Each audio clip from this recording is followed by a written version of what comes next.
За сайн байцгаана уу та бүхэнд энэ өдрийн мэнд хүргье. За 4-р сарынхаа зурлагыг нэг жоохон өөрөөр хийж байгаа. Энэ нь юу вэ гэхээр одоо гариг иргэсийн хөдөлгөөн шилжилтүүдээс гадна бас тоон зурхайн зарим нэгэн утгатай холбож тайлбарлаж байгаагаар жоохон онцлогоо. За ингээд сар бүрийн 12 орд тус бүртээ энэ нөлөөнүүдийг жоохон яриад явчихъя гэж. За жинлүүрийн ордны тухай тадболвол за 4 сарын 2-наас эхлээд тэргээр сар таны 1-р гэрт гарч байгаа юм байна. За 1-р гэр гэхээр бүхэл бүтэн би гэдэг утгыг илэрхийлдэг. Би гэдэг тэр санааг л тодтогдог. Тэгэхээр тэргэл сар гэдэг бол зарим нэгэн зүйлийг урдөнгө үзэх, дуусгах тэр гэсэн бас санаа байдаг. Тэгэхээр энэ надад бол та бүхэн өөртөө асуулт тавих нэ. Та би гэж хэмб? Би өөртөө үнэхээр одоо юу хүсэж байгаагаа мэдж байгаа юугүй юу?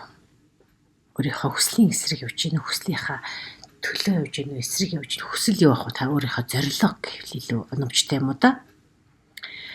Гэж үзэх юм. За ингээд хүсэл зорилго гэдэг юм уу? Одоо амьдралын ямар нэгэн зорилго тэмүүлэл өөрийг чинь илэрхийлж болох тэр бүхний төлөө явж гин үгүй юу гэдгийг эргэж харах. Ийм нэгэн тэргэл сар таны 1-р гэрт гарч байна гэж. За тэгээд энэ тэргэл сарын төлөө хинт илүү авах вэ гэхээр 10 сарын 3-наас 9-ний хооронд төрсэн жинлүүрийнхэн төвчтэй нөлөөлнө гэж. За дээрэс нь асцентийн буюу одоо мандалт орд гэж яриад байгаа тийм. Мандалт ордныхны тухайд бол 9-15 градуст жинлүүрийн ордны 9-15 градуст таны мандалт орд тохиож байгаа бол өөрөөр хэлбэл асцендент гэсэн үг тийм. Энэ өөрчлөлтийг маш хүчтэй мэдэрнэ гэж. Тэгэхээр энэ яаж илэрх вэ? Ажил төрөлт чинь өөрчлөлт орно, карьер, хувийн харилцааны асуудал энэ зүйлүүд бол нэг мөчлөг дуусруулад маш чухал тийм шийдвэр гаргах вэ. Энэ 15-ны тэргэл сараар тохиох нэ. За 1-р гэр гэдэг бол ингээд ойлгомжтой болж байгаа бах. За дараагийн нэгэн одоо чухал үе бол за ингээд энэ сар тохиох чухал өдрүүдээр нь илүү ярьж байгаа шүү. За 4 сарын 10-наас 17-ны хооронд бол за энд болохоор шинэ сар гарч байгаа. 4 сарын 17 шинэ сар гарч байгаа. 4 сарын 10-нд болохоор Марс буюу ангараг гарыг одоо таны 7-р гэрт орж ирж байгаа. Дээрээс нь нар бод гараг гэнтэр бол бас таны 7-р гэрүүдэд орж ирж байгаа болохоор харилцааны асуудалд чинь маш том өөрчлөлт, тесрэлт болно гэж ингэж ойлгож байна. Ийм олон гаригууд нэгэн дээр орж ирнэ гэж байгаа бол тэнд ямар нэгэн чухал асуудлыг шийдэж гинэ гэсэн харилцааны салбарт. Тэр нь одоо бүх төрлийн харилцаа, хайр дурлалын харилцаа, ажил дурлалын харилцаа, бизнесийн харилцаа, бүх төрлийн харилцаанд маш том үйл явдал тесрэлт болж байна гэж. Тэгэхээр шинэ хүнтэй танилцаж болно. Цоо шинээр хайр дурлалын харилцаа өсөж болно. Эсвэл бас эсрэгээрээ зарим нэгэн одоо суларсан цаашаа явах утга учиргүй болсон тийм нэгэн харилцаануудыг төгсгөл болох төрж бас байж магадгүй гэж. За энэ бүхэн бол таны амьдралыг цоо шин эрчим хүчээр одоо цэнэгдэж өгнө гэнэлтэй.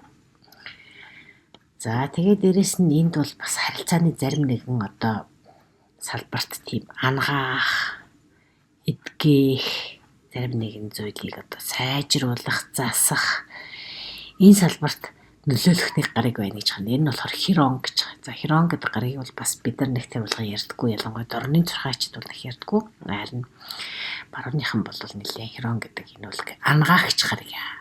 Сэвцсэн харилцааг сэргээх, бусдыг одоо бусдад зөвлөх, сэтгэл зүйн болон эмчийн би одоо махбодын тухайд бол эмчийн өрөг гүйцэтгэх энэ гэсэн иймэрхүү нөлөөг үзүүлдэг гариг гэж яриад байгаа. За тэгэхээр харилцаагаа хэн нэгэн сэргээх, удтал одоо жишээлбэл тодорхойгүй байсан харилцааг тодорхой болгох, аль эсвэл нэгэнтэй одоо цаашлан урагшлаж хамтах өгчих боломжгүй болсон тэр харилцааг тасалж яана гэдэг бол бас тэр салбарыг дахиж шинжилж, ангааж, сайжруулж яана гэсэн утгаар бас ойлгож болж байгаа юм.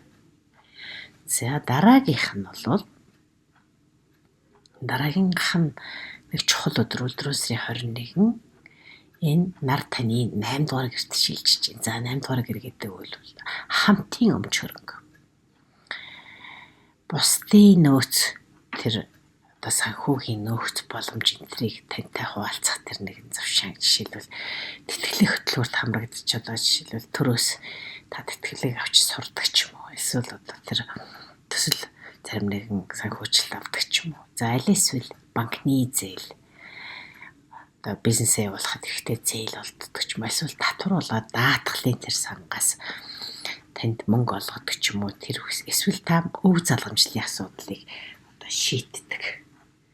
Гэх мэтэр ийм асуудлууд нэлээд идэвхжих, үйл ажиллагаа нь гүнзгийрэх энэ төр ийм үе гинэ. За энэ бол 4 сарын 21 шүү. За дээрэс нь 8 дугаар гэр бүл бол бас тийм нууцлаг сэтгэл зүйн одоо зарим нэгэн гүн нууц руу нэвтрэх. Амьдралын тэр нэг нууц талыг ингэж эргэж харах, нууцыг тайлах юм уу байдаг. За тэгээд сэтгэл зүйн асуудалтай холбоотой нууц мэдлэг, нууц одоо жишээлбэл дадал, заншил, зуршил, тийм зүйлд суралцах, эзотерик мэдлэг одоо өөрөөр рейки одоо тэгээд одоо бусдад одоо ямар нэгэн байдлаар одоо нууц мэдлэг, нууц тарин, нууц ёс заншил ямар нэгэн байдлаар тэр бүхнийг судалсны хүчин бусдыг ангаах, сэтгэл зүйн хувьд одоо дэмжлэг, зөвлөгөө өгч гэдэг юм уу. Иймэрхүү зүйлүүд бас магадгүй зарим нэгэнд нь ийм хэрвээ ийм дадал зуршлыг хэрэгжүүлж ирсэн бол энэ одоо үйл ажиллагаа нэлээд идэвхжих үе гэдээ ойлгож болох нэ. За 4 сарын 25-наас 27-нд бол энэ бас чухал үе уран буюу Тэнгэрийн ван гараг шилжилт хөдөлгөөн хийж байгаа. Энэ бол таны 9-р гэрлөө шилжиж байгаа. За Тэнгэрийн ван гараг үл 4 сараас эхэлт 4 сарын 20-оос эхлээд одоо 22-оос эхлээд Эхрийн орд шилжиж байгаа гэдэг бол Эхрийн орд гэдэг маань бол хий буюу агаар махбодтой. Тэгэхээр жинлүүрийн ордон бол бас агаар буюу хийн махбодтой гэдэг утгаараа энэ бол харилцсан бие биендээ бас нэлийн одоо ээлтэй нөлөөлдөг гэж үздэг. За тэгэхээр 9-р гэр гэхээр таны хувьд бол одоо мэдлэг боловсрлоо тэлэх, боловсрлоо одоо дээд шатанд гаргах хэдийнэ та хэрвээ маш их одоо мэдлэг боловсрлыг эзэмшиж гисэн өдөө хүртэл хоримтуулж ирсэн туршлага байгаа бол тэрийгэ бусдад түгэх, багшлах, за гадаад харилцаа, гадаад хүмүүстэй тэр одоо чиглэлээр хамтарч ажиллах, альсвал холын аянд явах тэрхс асуудлуудыг илэрхийлээд тийм л да 9-р гэр бол. За тэгэхээр энэ бол одоо сүүлийн 8 жилийн туршид бол та энэ уран буюу Тэнгэрийн ван гараг таны одоо байдгийг танд одоо тийм нэлийн таагүй санхүүгөө тогтворгүй одоо байдалтай байсан бол одоо тэр санхүүгийн салбарыг чинь 8 дугаар гэрээ чи орхиод одоо 7 руу орж байгаа юм байна л да. Тэгэхээр энэ бол 7 дугаар гэрт чинь илүү идэвхжнэ л гэсэн. Биш ээ юу 8 дугаар гэрийг орхиод 9 дугаар гэрэл орж байгаа уучлаарай 9 шүү. За тэгэхээр одоо 9 дугаар гэрт энэ уран буюу Тэнгэрийн ван гараг гэдэг бол 7 жил тэр тухайн нэг салбартай байрладаг. Тэгэхээр 9 жилийн турш биш 7 жилийн турш бол таны 9 дугаар гэр таны ертөнцийг үзэх үзэл. За тэгээд дээд боловсрал алсын энэ цаг ачлалгад гадаад хэл дээрх сургалт, эрдэм шинжилгээний ажил энэ төр гэх мэт. Энэ салбаруудад бол маш боломж тесрэлтүүдийг өгнө гэж ингэж болж байна. За дээрэс нь Санчир гараг, Далай ван гараг бол бас таны 7 дугаар гэрт байгаа.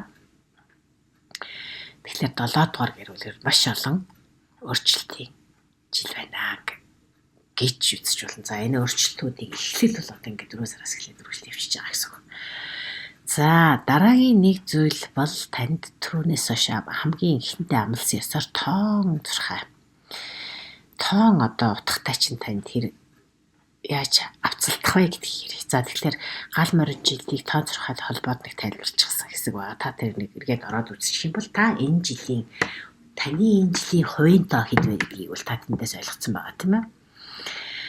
За тэгэхээр таны хувийн тоо энэ жил 26 оны таны хувийн тоо чинь энэ жил 5 1 5 9 8 уучлаарай 8 1 5 8 байгаа бол энэ сард таны амьдрал маш хурдтай хөдөлгөөнд орж ирнэ гинэ. За амьдралынхаа жолоо та өөртөө хатах нь та бол одоо зөв чиглэл рүү явж байна гэж. За тэгэхээр Тэнгэрийн вангарыг таны 9-р гэр буюу одоо гадаад аялал харилцаас тулгарч болох гинтийн аялал энтер болох магадлалтай. Энэ бол одоо шинэ гэрчилж байгаа талбартай энэ бол цоо шинэ мэдлэгийн үе таалга танд нэгж байна гэж үзсэн. За дээрэс нь бол таны 1-р гэрт тэргэл сар гарсан. Тэгэхээр энэ бол шинэ хүчлэг маш хүчтэйгээр эхэлж байна гэж ойлгож болох нэ.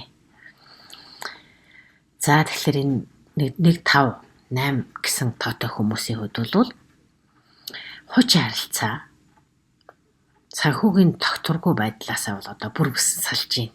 Цоо шин алхам хийхэд та бэлэн байгаарэ гэж. За азын хурд бол таны талд эргэж гадаад харилцаа, шин сургалт, амьдрал гэдэг бол дээрээс нь шинэ харилцаа энэ бол шинэ гадаад харилцаа ялангуяа таны амьдралыг маш одоо огцом оронгоор нь өөрчилнө. Та бол айхаргүй зөрөгтэй өсрэлт хийсэн ба шүү. За хувийн тооч нь энэ удаад 4 2 4 6 байх юм болоо. За таны 6-р гэрт 7-р гэрт байрлсан энэ олон гаригуу Сатурн болоод Санчир болоод бусад гаригуудын нөлөөгөөр харилцааны асуудал болсон нэгдүгээр тавигдана. Маш зөөлөн сэтгэл хөдлөлөө удирж чаддаг одоо тийм сэтгэл зүйч шинжтэй тийм одоо чанар чинь таны энэ үед илүү хорц тодлог гэрэлтэн гэж юм. Одоо тэгэхээр сэтгэл зүйн шинжтэй гэдэг чинь та хаана одоо анхаарлаа хандуулах ёстой, ямар нөхцөлөдөлд ямар сэтгэл зүйн чиг баримжаа гарч ирж байгаа гэдгийг дүгнэж чаддаг гэсэн. За энэ үед бол бас гэрээ хилцэл, гэрлэлт болон альсвал савлтын асуудлыг шийднэ гэж. За гараа хэсэг зургатаа бол заавал зөвлөгөө авч байгаарэ. Бас нэлээд бодолтой хандаарай. Үрдэн бол ямар ч байсан таны талд гарнаа л гэж. За 26 оны чинь тоо 379 байх юм бол за ер нь 379 гэдэг бол төгсгөл зөн совин өсөлтийг илэрхийлдэг. За тэгэхээр энэ сард бол том мөчлөгийг шинэ мөчлөгийг эхлээд нэг том мөчлөгийг эхэлж байгаа. Тэгэхээр өмнөх бүх хуучирсан бүхнүүдийг дуусгана л гэсэн. Өнгөрсөн үе хуучин ажил бүтэхгүй байсан харилцаануудыг бүр мөсөн энэ үед хаана гэж 3 7 9 гэсэн тоо гарсан. Хувийн тооч нь энэ жил тийм байгаа бол. За бага зэрэг магадгүй энэ тэр дуусгаж байгаа харилцаа бол чамд жоохон тийм өвдөлт мэдрүүлж магадгүй жоохон тийм эмзэг санагдаж магадгүй байгаа ч гэсэн таны өмнө л гэрэлт ирээд төвлөж байна гэдэгт итгэлтэй байх хэрэгтэй шүү гэж. За мөнгө орлого бол бага багаар тогтвортой өснө гэж. Хөрөнгө оруулалтаа үргэлжлүүлэн одоо нэгэнт одоо та нэг хөрөнгө оруулалтын үрийг сулгацсан байгаа бол та үргэлжлүүлээл, услаал, арчлал, тордоод байгаарэ. Тэгэхээр санхүүгийн цэцэрлэгчин бол удахгүй цэцэглээж, үр жимсээ өгөх болно гэж. Ингэж хэлж байгаа юм байна. За. Тэгэхээр анхааруулах хэсэг бол байдаг. За тэгэхээр энд бол ерөнхийдөө энэ сард бол та жинлэрийн ордон бүхэлдээ тэр бүх тооны одоо зурхаагаас үл хамааран бүхэлдэн шүү. За хитрхийн нээлттэй байх гад бас хэрэггүй. За магадгүй залхай тийм хүмүүс бол таны одоо бүтээлч хүмүүс үл ахад санаа хийчин хулгайлах ар худрагаарч бас нэг жоохон тийм таагүй яриа энэ төр өргөлөх баталтай байгаа. Учираас та өөрийнхөө төлөвлөгөөг чимээгүйхэн нууцлж чимээгүйхэн урагшлах тэр тактикийг баримтлаарэ гэж шүү. За энэ мэтэр тоонуудыг бодоо утгыг хэллээ.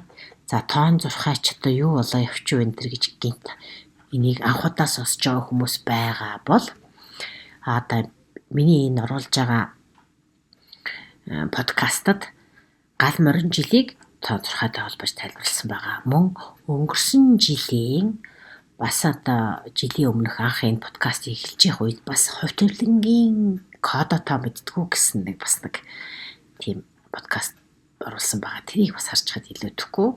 Тэгэхээр жилийн тоо гэдэг яаж та гарах вэ? 26 он танд ямар тоо тохиож байгаа вэ гэдгийг бол та гал морин жилийн 6 тэр тайлбараас олоод харчаар энэ жилийн тоо чинь хэд юм бэ гэдгийг та ойлгоод авчна.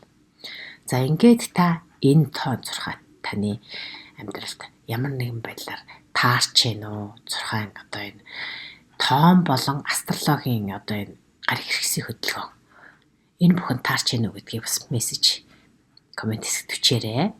За тэгээд жинлүүрийн ордон зөвхөн танд тарахгүй дахиад та мандалт ордоо бас сонсоорой. Мандалт ордоо дээрээс нь бас сарны ордоо сонсоорой гэж ингэж байнга хэлдэг. Тэр бүхнийг та нар бас санаад авчаарай. Ингээд энэ хүртэл хамт байсан та бүхэнд баярлалаа мэдээж.